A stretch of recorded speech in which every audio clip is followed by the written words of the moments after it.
Thank you for joining the Resilience in DRM Week for the GPRL's Learning Days, Bring Into Learning.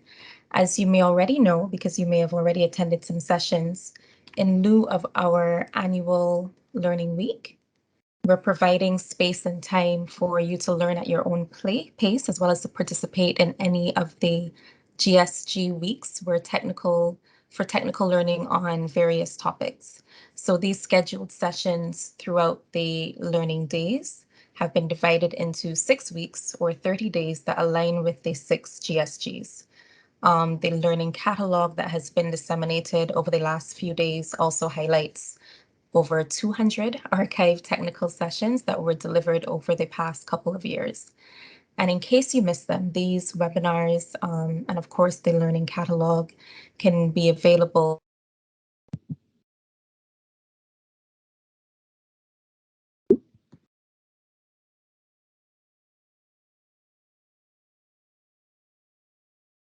on the learning page. Kerry, you cut out for the last minute or so. So maybe you just want to... Okay, I'm not sure where you lost me, but I was essentially saying that all of the webinars, the resources and whatnot can be found on the GPRL learning page. So just type GPRL learning in your browser and you can access the recordings and resources over the last few days, as well as archive sessions from about 2 years ago. So that's your best bet for accessing resources. Over to you, Rashman and James. Thank you, Kerry. And so for this particular presentation, James Daniel, Kerry Cox, and myself would actually take over. So I know there are a few couple of colleagues who perhaps don't know us. Perhaps we can do a quick round of introductions ourselves first. So good morning, everyone. My name is Rashman Gunasekara. I'm a Senior Disaster Risk Management Specialist at GFDRR. And along with my colleague Avina, who's also connected, we lead the Global Program for Disaster Risk Analytics at GFDRR. And also along with my colleague Oscar Shizawa, who unfortunately cannot make it for this meeting because he's had a last minute request for a mission meeting. We also lead a knowledge silo breaker within GPRL, focused on what we call disaster risk analytics and solutions. And GRADE was actually a genesis of part of that. And I'm really glad to be working with James, Kerry, and colleagues. But over to you, James and Kerry. So my name is James Daniel. I'm a catastrophe risk modeler, civil engineer. I've been working with Rashman now for about 9 years and work mostly on rapid loss analytics after major disasters. I'll leave it there. Kerry? Morning again, everyone. I'm Kerry Cox. I'm a senior communications consultant with LAC Urban and Disaster Risk Management team, and I've been supporting Rashman's team, the DRAS team, since inception. And my role is really taking a lot of the technical analysis that they develop and transforming it into something that's palatable for wider audiences. Thank you, Kerry. So for the next 20 minutes or so, the idea would be to kind of for us to showcase kind of the what, why, and when behind GRADE, and also talk about what's going to happen going forward as well. What we then would like to do is kind of open up for discussion, for Q&A, and also talk about some of the experience of some of the other TTLs as well. So, maybe they might join later on as well. Kind of going forward, what really want to talk about a bit more the context of it, right? So the existing global products for before kind of GRADE really come in, they were categorized as kind of two parts, one in terms of time and another in terms of how detailed they are. So there are products like GDAX, like USGS Pager, look at that. And also the kind of the risk modeling companies like RMS and AIR that provide information. They're quite quick, but they're less detailed as well. There are satellite studies like Copernicus from the IMES from the EU that provide data. And there's relief websites as well. And then there are other categories like the insurance industry who also provide less detail, but it's also a bit slow as well. So then there are also the government institutions that provide these damage stats that we have a much better understanding of it now. But then you also have more detailed information coming through, for example, from GFDRR, the universities, SEDIM, that are detailed, but also takes a bit more time. So that's where we identified this gap, where the grade approach comes in. And to what does that gap really mean in practice? It really means compared to kind of the existing work that was actually being done, where like a PDNA or a DALA methodology, where you would go onto the ground and do some of the field work. Compared to that took about 2 months. We can do that in about 2 weeks, but we focus more on the damage side, but we use a desk-based approach using disruptive technology, such as use of satellite data, census information, engineering data, other socioeconomic variables as well. And this has allowed us to develop a product which, as we said, can be developed more like in about 2 to 3 weeks time. And it is at about 1/10 the cost, about 90% of the accuracy, right? So it has been a huge game changer in the last maybe 7 or 8 years now that we first started doing these rapid damage estimations.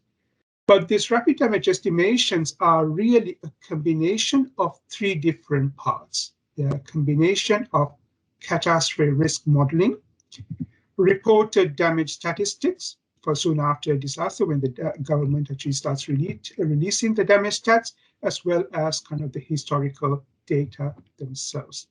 And this could be some of the past events, and we can get this into a bit later on, that increasingly we have seen specific areas. We have seen, for example, geographical regions where there are repeated disasters, and we can now more target, okay, what kind of products, what kind of demands actually are needed for those regions as well. And by the way, if there are any questions, please shout out, so we can make this much more interactive. So this is actually kind of a scale up of what we have been doing. And in the past 7 years or so, we have doing actually maybe more now, been doing over 25 different grade assessments. And especially within the onset of COVID, when it was much harder to go onto the field, it became much more important to do these remote-based assessments. And increasingly, grade has become the kind of go-to product. But on top of that, when the likes of PDNAs are done, quite a lot of the time, the PDNA teams or the UN teams would actually use the grade results. This happened recently in the Haiti earthquake back end of kind of last year. So the other things that I wanted to highlight was, okay, this has also meant that there are different grade products that have been requested, because our team actually got really stretched in terms of what have been asked for. So what we have done here, and we can talk about this later on as well, is kind of different products that we actually offer. The initial product is the grade report. which takes much longer. The accuracy tends to be around 90%, as I said, compared to the damage estimates from the PDNAs or the dollars. It takes about 2 to 3 weeks from the request from it.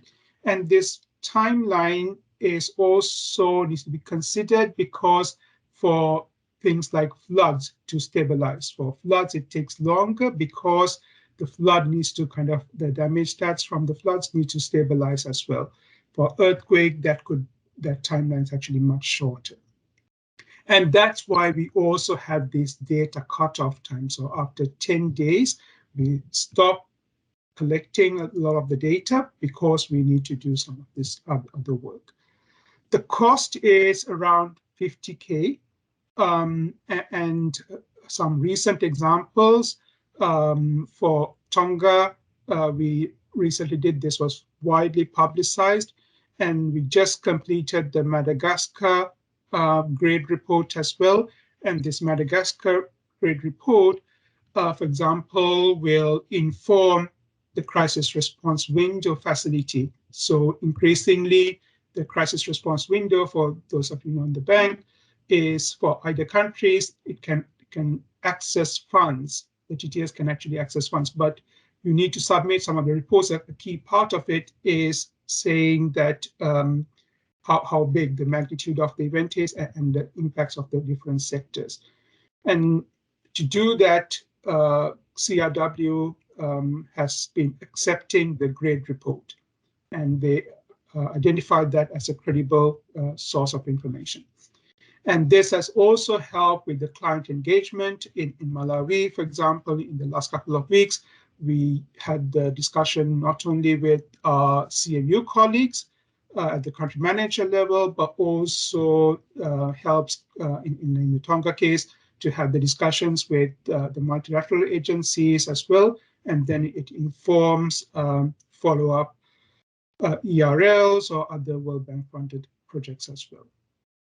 So for a grade note itself, the other product, the accuracy is a bit less, but it's actually much faster to do. So we try to do it about 8 to 10 days. And the cutoff date is actually shorter as well. And the cost is lower as well. And in this case, we can actually go on to talk about what it's actually used for. It's really for kind of a donor meeting, for client engagement, to inform some of the PDNAs. So in the case of the Pakistan floods back in September 2020, it was used for the dialogue. The CMU wanted to go to the country and have the dialogue with the other partners like the UN and the EU with already some provisional numbers, right? So given our engagement, it really helped the World Bank to promote, but also to be a step ahead of the kind of the game as well. Any questions on that before we move on?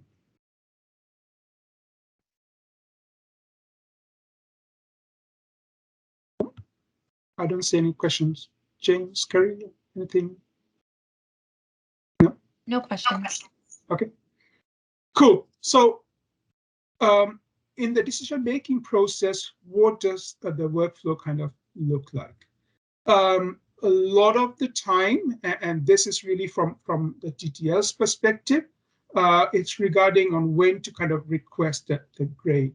So a lot of the time, there have been requests even before the event. So for example, before a cyclone actually hits, whether we could actually do the grade. And the answer is no, because we need to kind of assess the kind of what the impact of it is. So if the event has actually occurred, then a key question is the report or the note, grade note, is going to be shared internally, or is it external as well? And if it's internal, will this inform a specific World Bank product or action? If it's not, we don't really recommend the grade product, right? There are other ways of doing that, and we can discuss that later. It could inform us advising rather than doing the analytics of a grade. It can be related to kind of the advising side relating to post-academic estimation. And it could also, for example, inform other teams who have the GIS capability who could actually support. The other part, if it's the shared kind of externally, then we need to look at if the impact is quite large. And sometimes if it's very high profile. In the case of Indonesia earthquake back in 2019 or 2018, what really happened was that the earthquake occurred in Sulawesi, close to Bali, but that was also where the annual meetings were going to be held. This generated a huge amount of kind of concern as well as information, and in fact, it ended up that Kristalina handed over the grade report to the Prime Minister in Indonesia as part of interventions when she actually went to Indonesia for the annual meetings. And that's kind of where we need to then decide, okay, whether it's the grade report that's actually needed or a grade note is actually adequate as well. And we can actually get your feedback on this later on as well. But what does that look like from our side, right? And then we can actually flip it around and say, okay, the impact is likely not to be large. No, it's more from an advisory perspective that we need to engage rather than an analytical perspective. And if the grades are already kind of underway, then we kind of wait. If it's not, then we need to kind of make a choice between it's a grade report, whether it's possible, or whether it's a grade note itself. And this really depends on whether it's actually a complex event or whether we have sufficient data as well. As I said, a lot of the time, we also need to wait for this data to stabilize as well. So this really brings about some of the challenges that we face. One, from an operational perspective, we need to see that the specific skill sets are actually needed. We also need to check in the increasing demand and kind of leading to multiple events and competing priorities, and what can be done under the grade, right? So because there's a small team and we are actually working on solutions to kind of expand and get standby contracts, for example, for others to do some of the similar work. There are also work that needs to be done on the technical side of it as well. This is actually kind of a lot of kind of messy slide in the case, but it's important to kind of talk about the innovations, and because with each grade we learned so much, right? And just wanted to highlight that, for example, with Nepal earthquake, there were a lot of challenges with landslides and how we actually look at uncertainty, but we also looked at fatality estimation after, because there were a huge number of casualties in the Nepal earthquake. In the Sulawesi earthquake, as I said, that had a lot of interest, much like the Tonga volcanic eruption back in January. And a key part was, for example, developing a KMZ event or a file, and we can show an example of Tonga in a bit. That was very useful as a communication device that Kerry might talk to later on within the CMU as well, because a lot of the time it's managing our CMU colleagues and managing DC kind of the GP itself, right? And this type of product was actually very useful.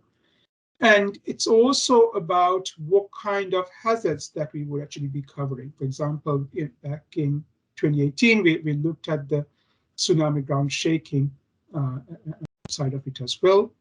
But we also then, in Hurricane Dorian, were using some of the social media imagery to develop some of the vulnerability curves as well. And in terms of the pluvial floods, in 2010, that's when we first included the grade note. There was a request, it was a specific request saying, okay, we know we don't have enough data, but can you provide a quick assessment based on what we already have and based on some of the frequent floods that have actually occurred before? Okay. But this is where the problem lies in doing something like that. This is from the grade report for Cyclone Idai back in 2019. And here we can actually clearly see the reported damage stats that were actually being conducted. So here we were looking at a kind of a 2-week time period, and we were saying, okay, yes, it's relatively stable, but then kind of few days afterwards, you kind of see this huge upshot in the total impacts, right? And this is something that we need to be mindful about. And in a sense, we kind of understood it because the number of stats that were coming through did not match up with what we were seeing in through the satellite imagery. But it is something that the TTLs and what we kind of need to be mindful about as well. Okay, at this point, I think I will hand over to James. That's good. Thanks. Yeah, so in terms of the loss estimation that we do after a grade, so I think I've lost the slides. Yeah, let me go back to the slides. Can you see now? Yep, can see now. Perfect. Would you be able to mute? All right, perfect. Excellent. Cool. So in terms of the loss estimation that we do after a big disaster, obviously there are lots of loss estimation methodologies around the world. But grade and grade notes are very, very different in that there are multiple checks along the way, and we update this estimation to use on the ground data. So instead of just having, the usual process of taking your scientific data, applying different functions to it, and getting a loss estimation out, we use on the ground remote sense data, social media data coming from the ground, any damage assessments that have been done on the ground as well, to calibrate all of this modeling. And so in this way, usually we would know, like in Mozambique, that there is something wrong, that there's either not enough data coming in or that there are issues in terms of the total assessment. And that's part and parcel of this 2-week time period, is trying to make sure that we have enough time to iron out any of the problems or sectors where we may not be seeing damage data early in the piece, but that we know that there is significant damage. And so this modeling process obviously takes into account a lot of different sectors as well. So it's not just taking into account structures, it's also agriculture, infrastructure modeling.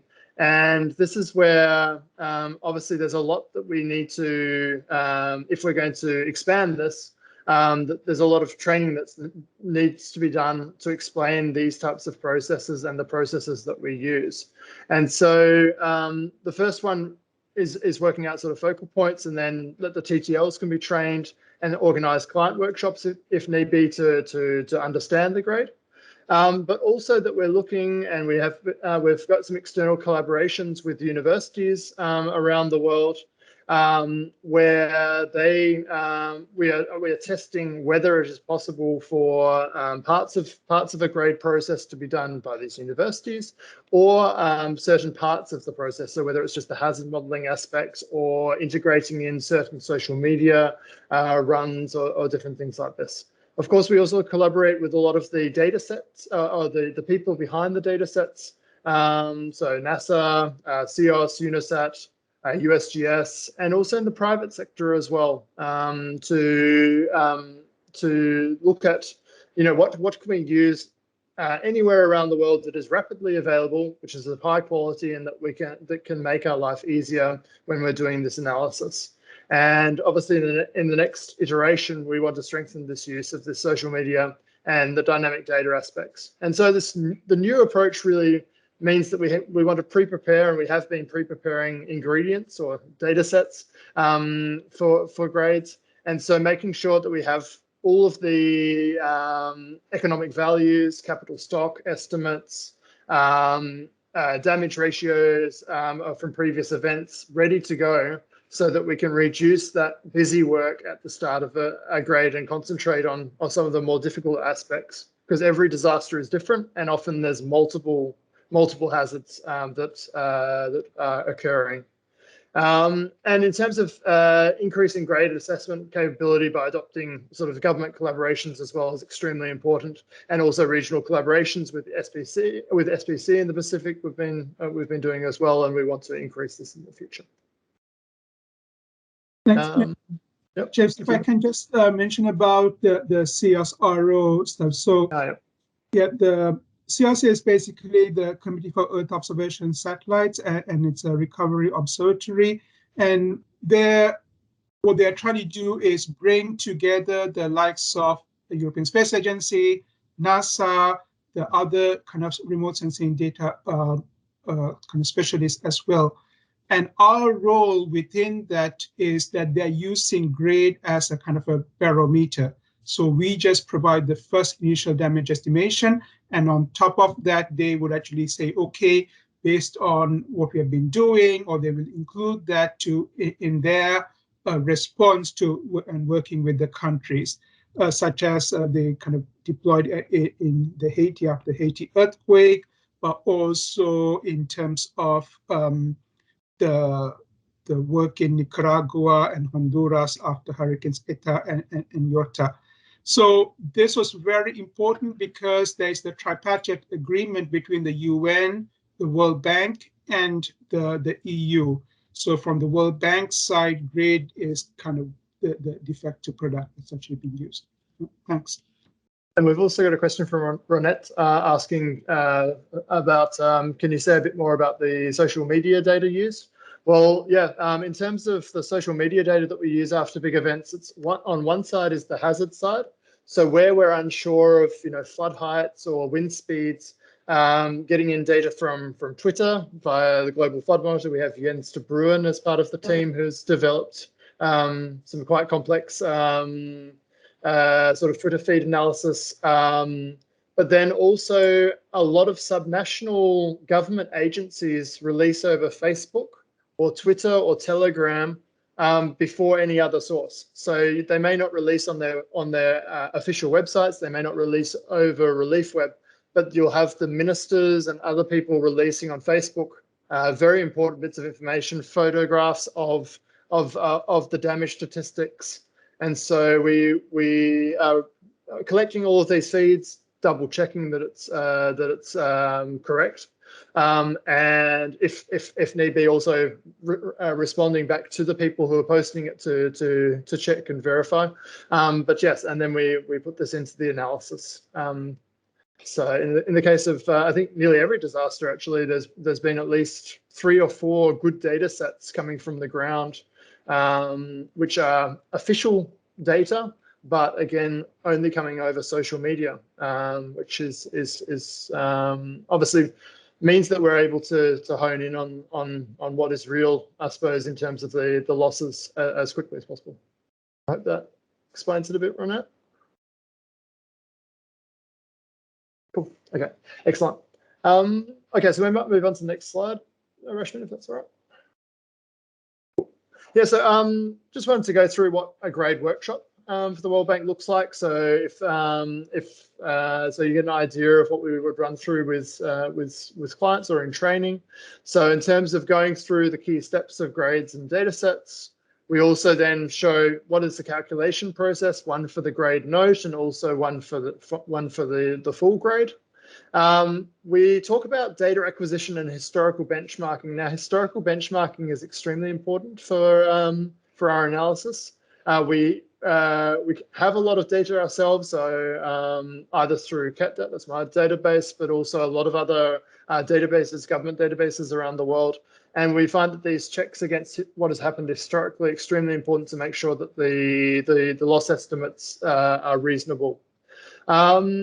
and so we go through this. Also, then we go into remote sensing, and also what available data, and a discussion of that, and then various Q&A, as well as then, so Josh, one of our team, has been developing our Shiny maps, so interactive maps, that are able to then, give a good overview of what is happening in the disaster, and so a guide into how those are made. On the second day, generally, we go through the lessons learnt, then a stepwise guide to the development of one of these grade notes, and then we pick out a disaster, whether it's repeating the 2020 flood analysis in the case of the pluvial floods in Pakistan, or any other such complex disaster.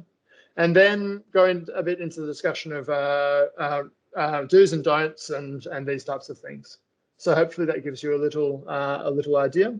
Okay, from Jim, if coordinates, I've got a question, sorry. If coordinates of buildings are known but no further information on structural type, is a grade or a grade note able to provide damage states, loss estimation at a building level?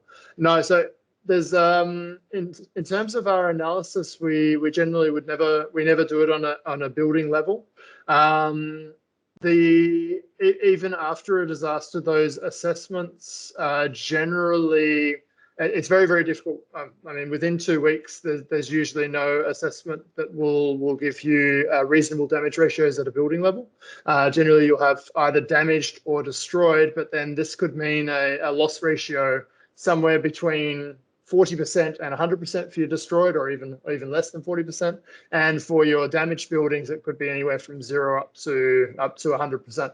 And so we generally take a step back, look at groups of buildings, and then use the averaging across the distribution of damage states to then give the loss estimate. Thank you, James. Sorry, to complement a little bit, my question is also like, if we have outputs of satellite imagery, is that something would be possible in the future?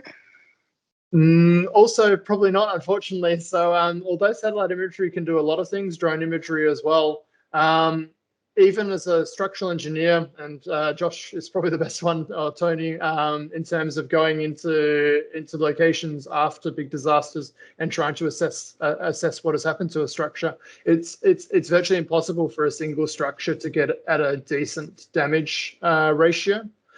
So at a building level, it's unfortunately will always be impossible.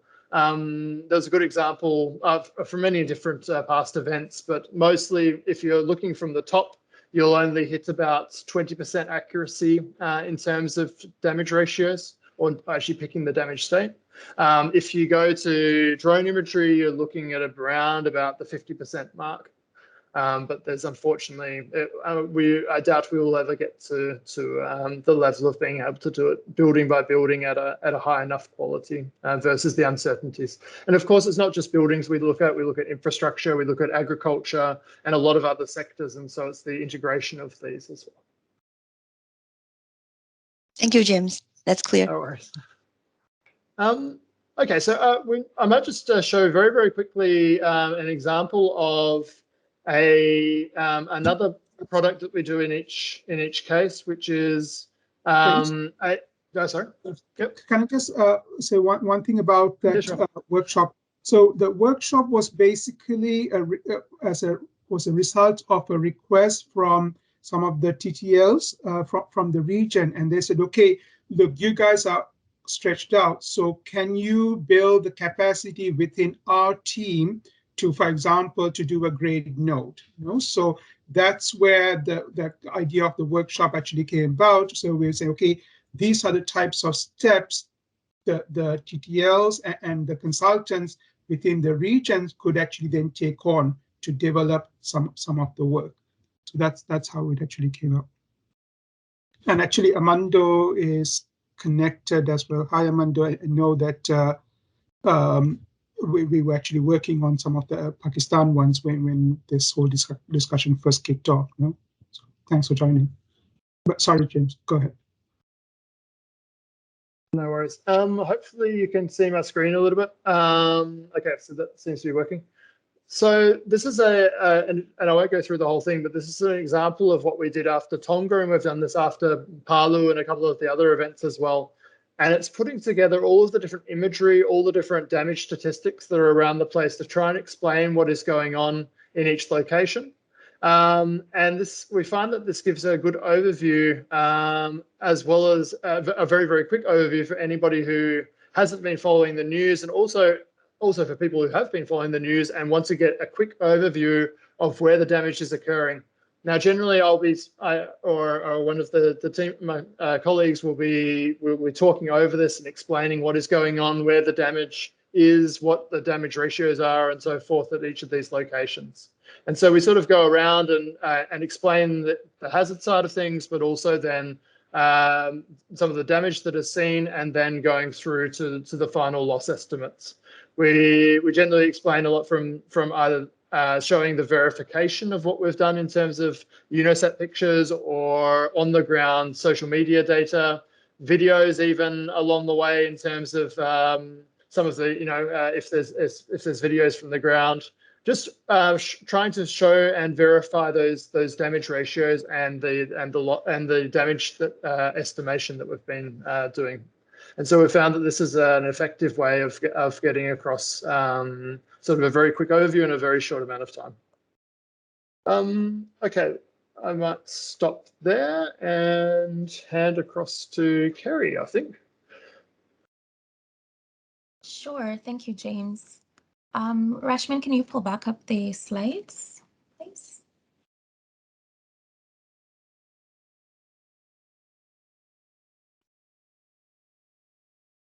Great, thank you.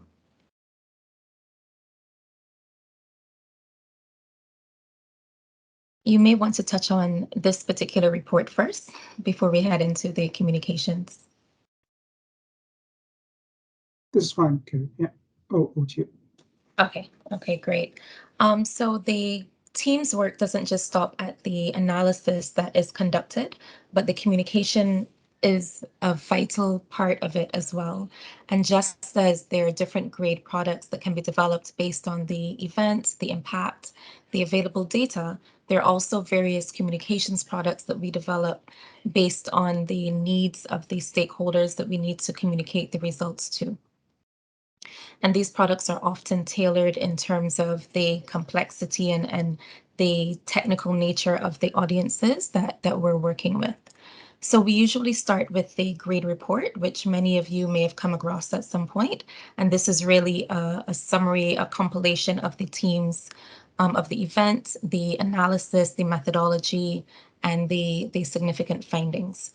And this can be either contained just internally at the World Bank, or sometimes government requests to see the report as well, and we're able to share once we have that go ahead from government. Depending on the complexity of the event, like James just showed, we also have the capability of doing the KMC video that really gives a visual representation of the event. And we found this type of tool to be really useful for governments as well. So they have a big picture of the event and the various disaster impacts across areas in the country. And so this has been a very useful communications tool. Rashman mentioned the Indonesia event, the Indonesia earthquake that occurred in 2018, where the annual meetings were also slated to occur, and just the publicity that happened because of that. And in that case, we can work with the external communications teams within the bank to develop press releases or articles. I think in that case, we also did an FAQ document, frequently asked questions, that touched on some of the big concerns and questions that media had, because we were getting a lot of requests for information on what grade is, how can it best be interpreted, what can you do with the information. So depending again on how public the event is and the requests we might be getting from external stakeholders, we can also put together an FAQ that touches on some of the large questions. There's also a methodology, excuse me, a methodology report that we've developed in the past, again, for more technical people within countries, within government that may want more information on how exactly grade was conducted. And we can couple this with the workshops that James and Rashman talked about to give more in-depth training on how grades can be conducted or how we can support grade assessments after a disaster event. But then sometimes disaster events can be sometimes there's a need to convey or communicate to the general public as well, to show not just what the World Bank has done to respond to a disaster event, but government officials also sometimes need to show in country, well, this is how we have tapped into the resources of our international partners to respond to the event. And there are also more tools that are tailored to general audiences that we can work with your teams to develop. So in the case of Bahamas and Hurricane Dorian in 2019, we developed the blog that you see there. We have an image of it, Assessing Damage to the Bahamas in 13 Days, that really broke down the grade approach and the findings and how it can be useful for the country. In the past, we've also, actually for the Tonga event that just happened, we've also been able to develop a short video. I think it's 1 to 2 minutes that can be disseminated via social media that again shows the event. Here's how the World Bank has responded. And this is really useful for a general audience. It can be disseminated through national social media channels, as well as we have the support of the external communications team and GFDRR to disseminate through those channels as well. And we have all of the links here available so that you can click through and get an idea of the type of communications that we've developed in the past that can support the more technical analysis. And Rashman, James, I'll hand back over to you. Thanks, Kerry. So just building on what Kerry was actually talking about, a key questions, the FAQs for the TTLs as well is actually important. So I was trying to multitask just because right now the TTLs from Madagascar who are kind of asking exactly the type of question. So it's kind of fresh on my mind. So one is, okay, how do you actually handle the CMU colleagues? How do you actually handle the other sector colleagues? How can you best leverage on the grade report itself? So these are the typical questions that recently we have been getting from the TTLs themselves. So while the FAQs Kerry talked about was managing the grade externally, there's the managing the grade internally as well, which is important. So to respond to some of the questions, we can also help you with some of the with the FAQs on the dialogue and the experience of working with the CMU colleagues. And increasingly, we liaise with not only the DRM teams, but also the other teams. For example, in Tonga, it was the macroeconomic team who kind of were really looking for how to leverage on the grade results themselves. Then it was also, for example, the UN and the partners meetings that are actually happening to show how the grade report can inform either the response plans or even the recovery strategies that actually might come after as well. So what happens after the grade report? As James alluded, another key request that TTS actually then get is in terms of organizing like capacity building events where the governments would say, okay, how can we better use either local data, or how can we in the future, if there is to be another grade, that could actually be incorporated in their analysis as well. So we could actually answer some of those kind of questions as well. In terms of the key sectors that we normally get requests from, of course, the macroeconomic teams as well, because they use the grade, as I said, either for the CRW discussions or even to kind of have impact of the disasters in terms of the economic profile of the country as well. Recently, we have been getting requests from like SPJ teams from social protection and also from the poverty teams as well, because some of the surveys that then they do afterwards would require kind of the grade assessments themselves. So on how to handle some of those discussions, and if you are normally the TTLs, you would normally know, okay, what they're kind of looking for.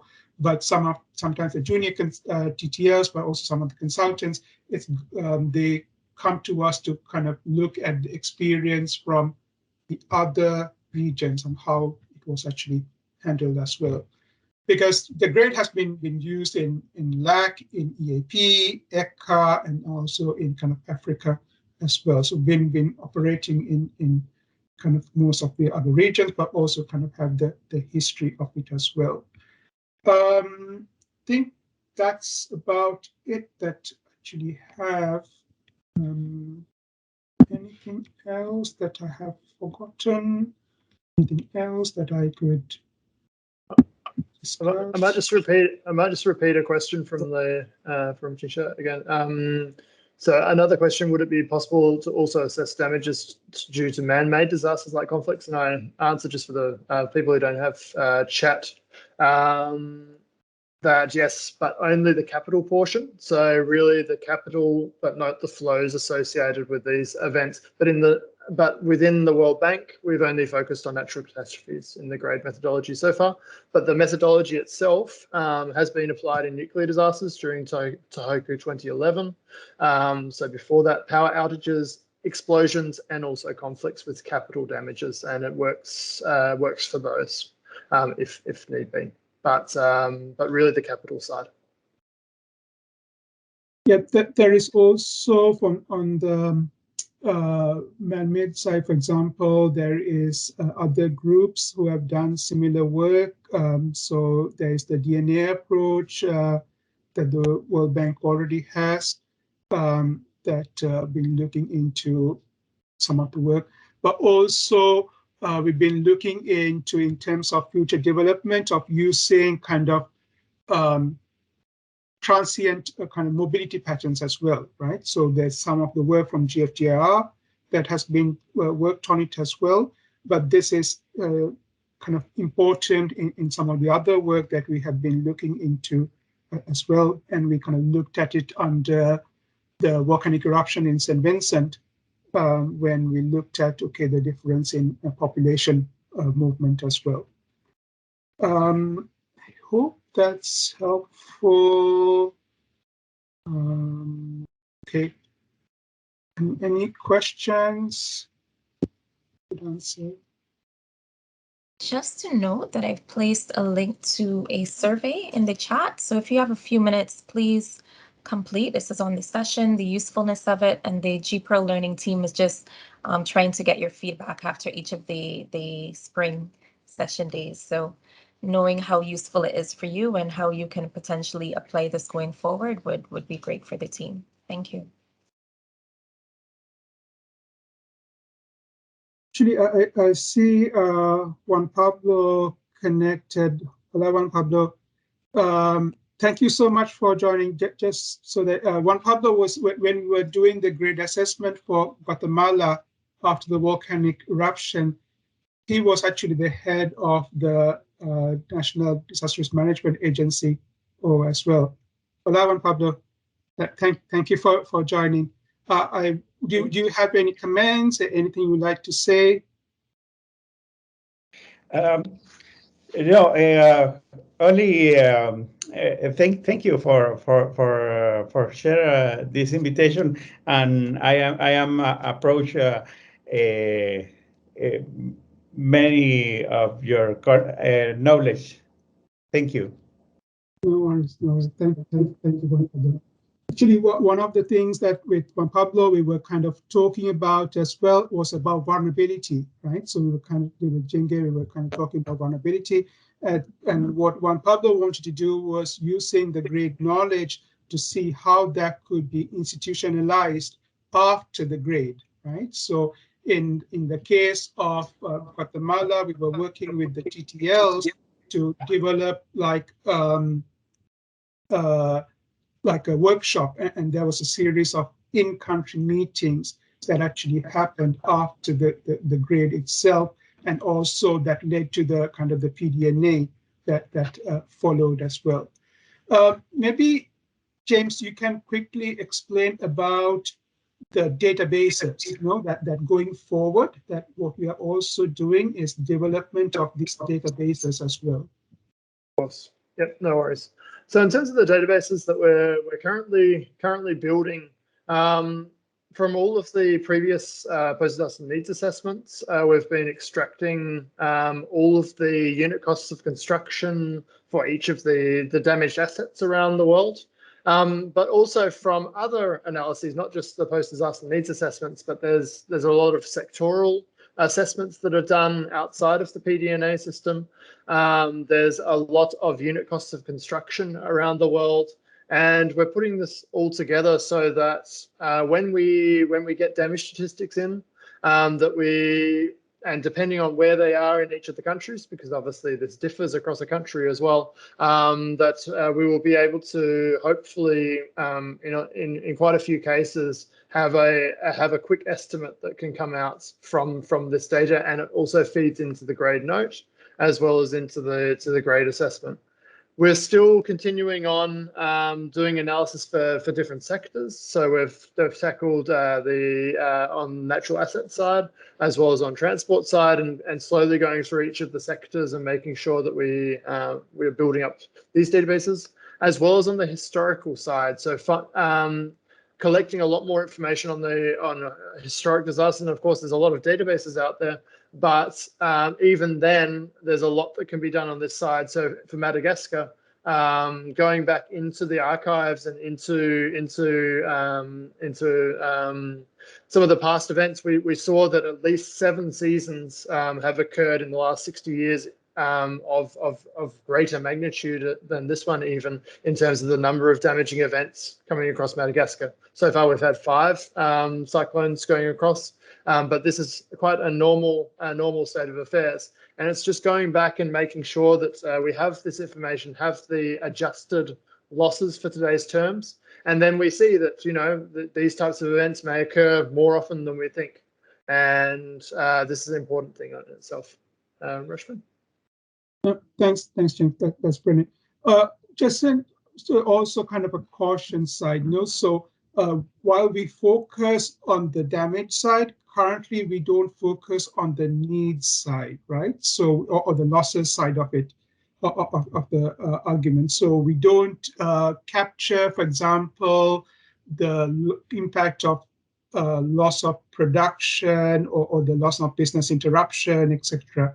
So that is something that is actually being mindful, and one of the key things that have been talked about is, can we expand the methodology to kind of incorporate that? And that's something that we are currently discussing, but we got to be also be careful of the challenges associated with that as well. And that's something that we'll need to see how to do in the future. But at the current moment, we don't have the kind of, apart from a kind of a real technical value, how we could actually do that. And that's, as I said, increasingly there will be a part advisory side that we could talk about and part analytical. For example, in Tonga, we talked with the Ministry of Finance on the implications of that, and how they could then develop their response plan afterwards as well. Okay. Any other questions for us or comments? If I may just build on that one very quickly. Within a 2-week time frame, those capital damages are generally the only thing that are possible. So the losses generally will take more time to stabilize, and so you don't see the effects often within that 2-week time period. So probably we may never even get to the losses side. Of course, there are rules of thumb from past events, but otherwise, I think within a 2-week time frame, it's may not work. Yeah.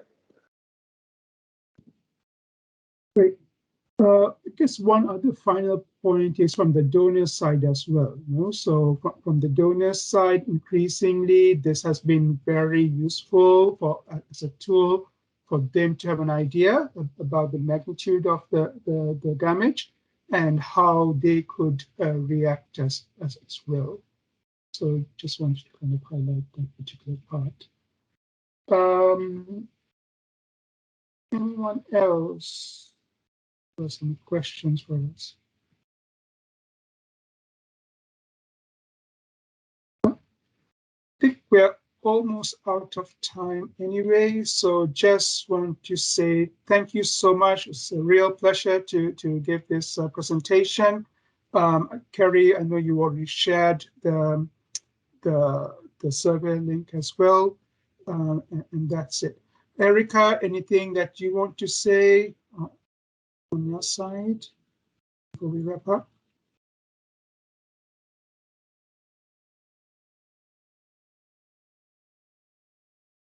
Okay. All right. Thank you. Thank you, everyone. Okay. Pleasure talking to you guys. If you have any questions, please feel free to reach out. Okay. Thank you. Thank you. Bye. Okay. Bye-bye. Thanks all. Take care. Bye-bye.